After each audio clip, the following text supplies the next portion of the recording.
hay at the back side of our barn. It's a century barn. It's well over 100, probably over 120 years old.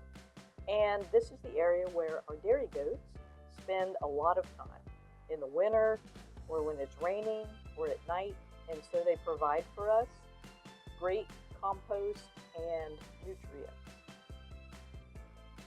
As often as we can throughout the winter, we will do some mucking out of the stalls and shed roof area. And of course, we always have a rooster checking to see exactly what we're doing. And we will haul this down to the Luffa gardens as well as our herb beds and let it sit for as many months as we can possibly manage until it's planting time. You have to be careful using hay, leftover hay, and manure from animals because they do contain seeds, and so you want to be certain that you sufficiently heat those up. We put them under black plastic, as we'll see in a minute. And of course, we have other critters watching what we're doing at all times, such as the barn cat, who loves hanging out underneath barn. We're going to take a little walk back to our Luffa fields. Again, the goats, this is behind our barn, and they have about 5 or 6 acres to roam. It's a beautiful day here, late March. In western Tennessee, we can get a variety of March weather. It can be snowing, it can be icy rain, or it can be full of sun like today, which of course makes the goat very happy. There's an old road bed that leads back to an access point for our Luffa field. It's one that we take, the goats take. It's good for walking, it's good for driving back. Either way, hauling supplies, it's not a problem to drive back here, but it's also a really pleasant walk. You can tell it's late March. We're just starting to see a hint of green come into the trees. So spring is here, and of course it makes us very busy. We're walking toward a section of pasture that we fenced off to create our Luffa field. It's a series of Luffa trellises. We close it off from the gate with a gate from the goats, but we have it open now because we've allowed them the winter to clean up and kind of keep the vegetation down in this area.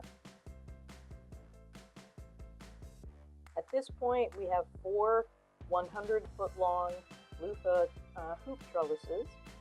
Luffas grow up each side, so that gives us 800 feet of planting.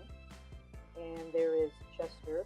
Of course, he's going to follow. And never is going to leave our side. He can climb any gate, any fence, always going to be with us.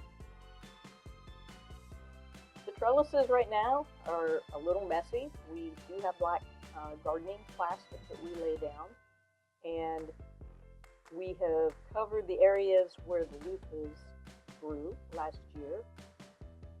During the growing season, we'll actually take those widths of landscape cloth and move them over into the middle to keep the weeds down underneath the hoop trellises and then the tunnels. But in the winter time, we pull it over to the fence line so that we can work on the soil. I'm going to take a moment and pull back plastic. We get a lot of wind back here, especially during storms, and so the plastic needs to be secured with whatever we can find. But you kind of see as I pull back the plastic, the compost that we have laid down, probably around December. This is March, so we're looking at about 3 months worth of composting. This hay we can use for mulching later after the seedlings are up. We've not planted yet, of course, because we're not past our last frost date yet. But as we pull the soiled hay back, you can see underneath the quality of the dirt. Great planting dirt, lots of composted material in it, and it will provide a great sowing medium and growing medium for Luffa seed when we begin planting.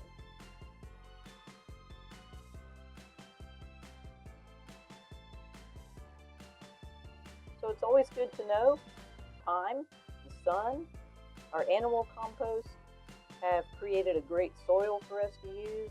We do the same thing in our herb beds as much as possible. And so it's just a way to use organic material to create good soil for sowing. We do soil testing, find out if we need to add anything throughout the growing season, but as the sun comes out, we are very anxious to get started.